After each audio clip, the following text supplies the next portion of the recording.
Hey guys, welcome back to the channel. It's a little sunny out here today. However, it is nice enough that you can see we have the Project Farm Uses cab up on the 2-post. Over here you can see the frame. So we're going to get ready to marry these things together today. But the one thing I want to do is I want to go over a checklist with you. So this is a checklist that you need to do before you put your body on. So you got your chassis all set up. You need to make sure that you got all your little things tidied up and make sure that you have all the easy stuff that you can do with the cab off done. So that's pretty much anything on the frame or anything that would be under the cab or anything that we do on the firewall here. So we're going to walk around today and I'm going to show you this stuff and show you what you really need to be checking to make sure that you do this prior to reinstalling your cab back on your truck. Now, we don't have everything put in this cab. The only thing inside this cab right now is a dash. So we had the dash laying around. We wanted to get it installed in the cab, get it out of the way so it didn't get broken or damaged in any way. So that's pretty much the only thing in here other than some odds and ends, some parts and stuff like that. There's nothing in the doors except for the latches so that they don't open and swing around on us when we were moving the cab around. So I'll show you the firewall here. I'll show you the frame.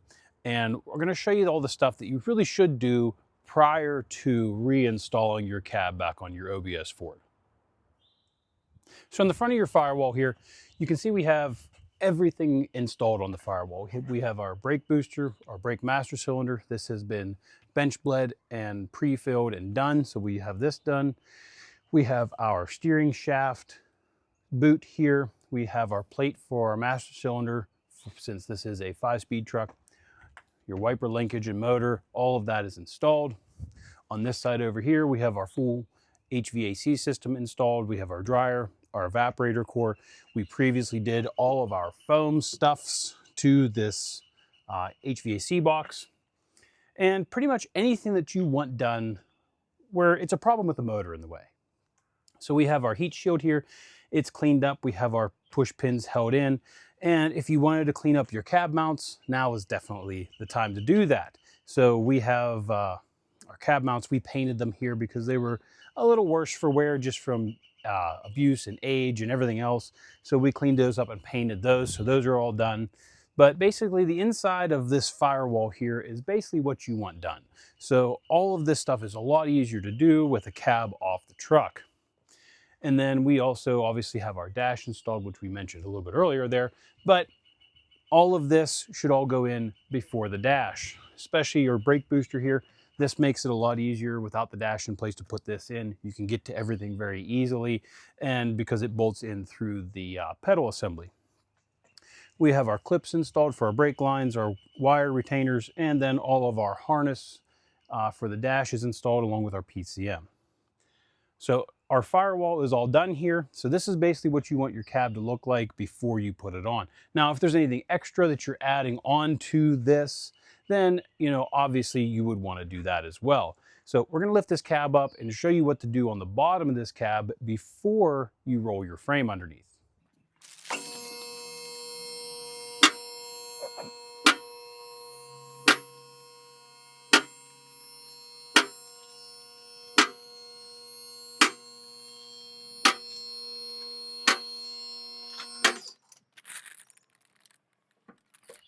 So under our cab here, we'll give you a quick overview of what we're looking at here.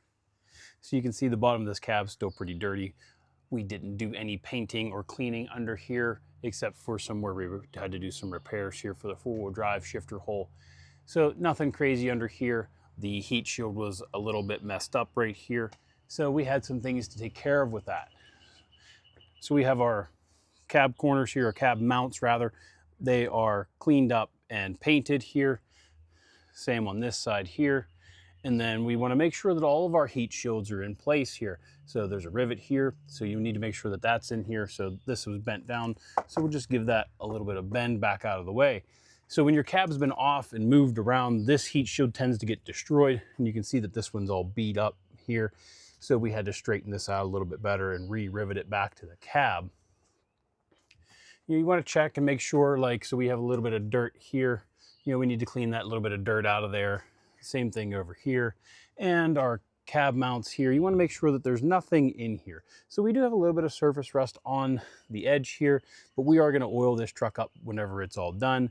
So we're not necessarily too worried about trying to paint this and seal the rust in. We want to make sure that we don't have expansion of the rust. So this side over here, you can see we have the same little bit of a rust around the hole here. This is normal for a truck of this age, especially one that's not super rusty. Now, we obviously don't have a whole lot of rust repair to do under here, so there's no point in opening any of this up and causing more problems here. But you want to make sure that everything is set up under here. You want to make sure that your heat shields are proper and in order. You want to make sure you don't have a whole lot of crap sitting in your crevices or anything like that. You know, you want to make sure that you try to clean as much garbage out of these little holes when you don't have a frame in the way and where you can get to the underside of this cab very easily. So that's the thing here. You want to make sure that this cab is ready to go on without saying, oh crap, we should have done this or should have done that. So this is stuff that you need to look at whenever you're doing this. Back side of the cab, there's not a whole lot to worry about back here. You just want to make sure that you don't have any problems with anything back here. You know, there's not really too much problems you can have back here in the back of these cabs. Mainly this heat shield is ugly and there's not a whole lot we can do with this because it got destroyed whenever it was moved on the forks at one point. Either way, this is not a big deal. It's just a little bit ugly. You'll never see it. You just want to make sure it's not hanging. So that's the big problem. You don't want it to be hanging down. So now that we've checked the underside of the cab here, what we need to do is go over our frame. So it's still sunny out here, but you want to go over this whole frame and make sure that you have everything installed that would be under the cab or easier to do from the top instead of rolling underneath and trying to, you know, make stuff work, move stuff around, attach stuff like this four-wheel drive shifter. This thing sucks to install with the cab in place. There's not a whole lot of room for it. So we ended up doing as much as we can with this cab off of here.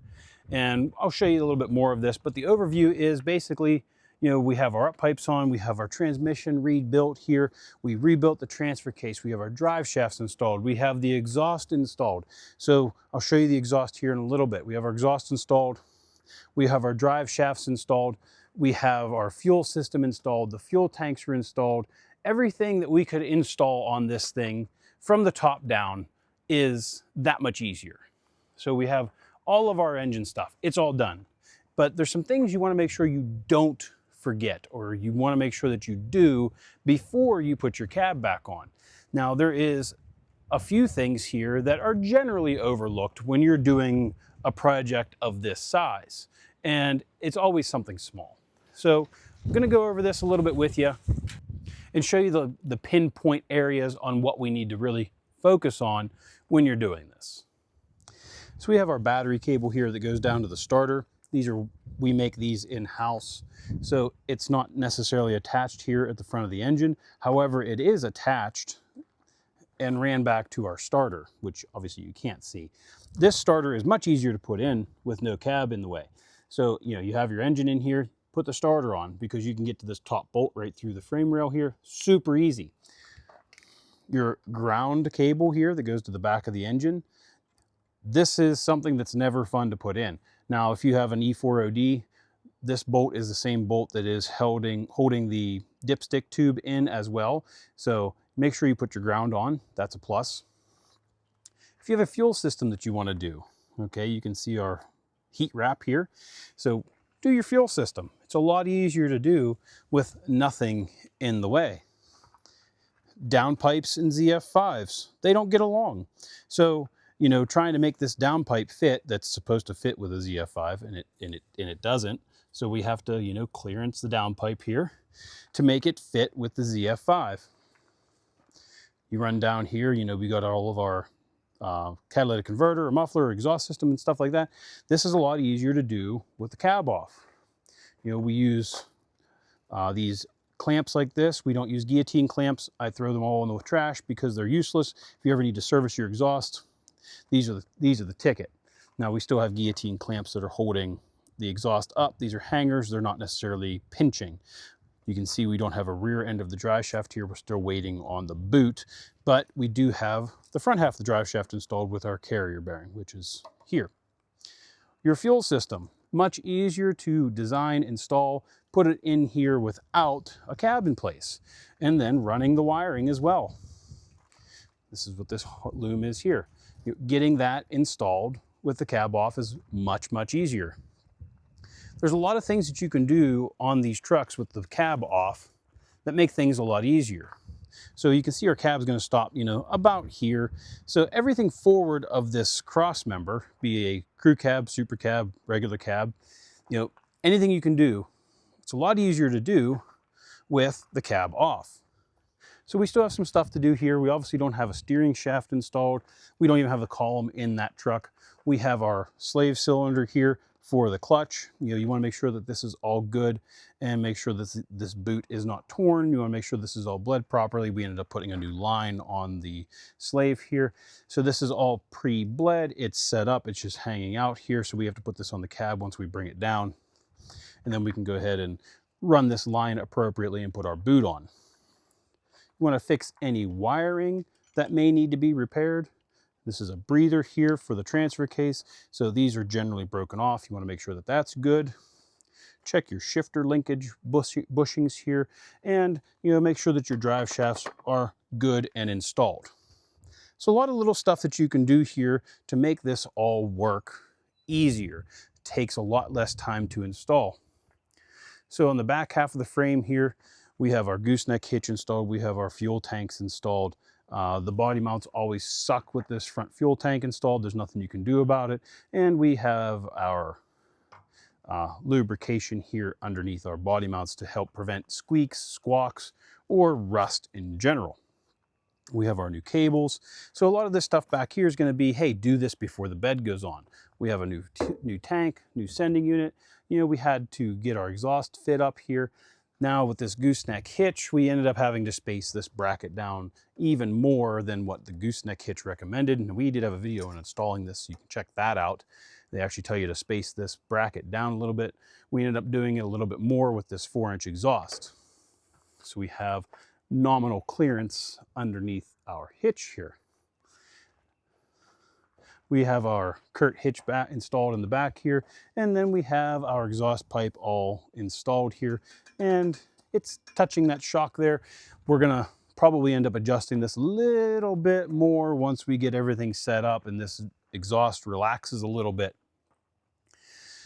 But that's pretty much the gist of it here. You want to make sure that you get all of this stuff done before you put your cab on. This is a lot easier to do without the cab. So getting this all prepared is most of the battle. You can't just rush into this and throw a cab on one of these frames. There's a lot of stuff that you can do to make your life a lot easier when you're doing something like this. And this is how I do all of these. All of our brake lines are ran, everything is done.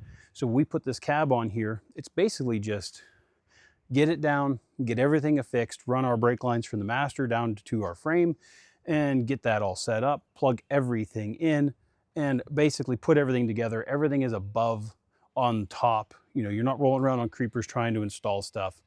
So it really makes your life a lot easier to try to do this all post or pre-cab install. So this should show you what you really need to get done whenever you're doing a full-on restoration like this. You want to make sure that you get all of these little tidbits done, make sure everything's routed properly, tied up correctly, installed correctly, all your extra wiring that you want ran, run it, and then get it all done so that whenever you put your cab on, you're not second guessing or saying, man, we really should have done this. Putting oil in the transfer case, putting oil in the transmission, stuff like that really can be time consuming and a pain in the butt and very laborious doing it on the ground, on a creeper, or even on a lift. It's just a pain. It's so much easier to do it from the top. You can just do it. So if you're restoring your truck, hopefully you can take this video and kind of see what we do before we put a cab on, and make sure that you have your cab set up and prepared and ready so that whenever you drop it down on, you're not saying, oh man, I should have done that, or I should have done this. So it's a lot of little stuff. It's stuff I've learned over the years. I can't go over all of it because I'm sure that there's stuff I've forgotten, because this isn't something that just happens overnight. So hopefully you can just walk through the video with me here and see what we did, and make sure you get all that little itty bitty stuff done, stuff that's easier to do.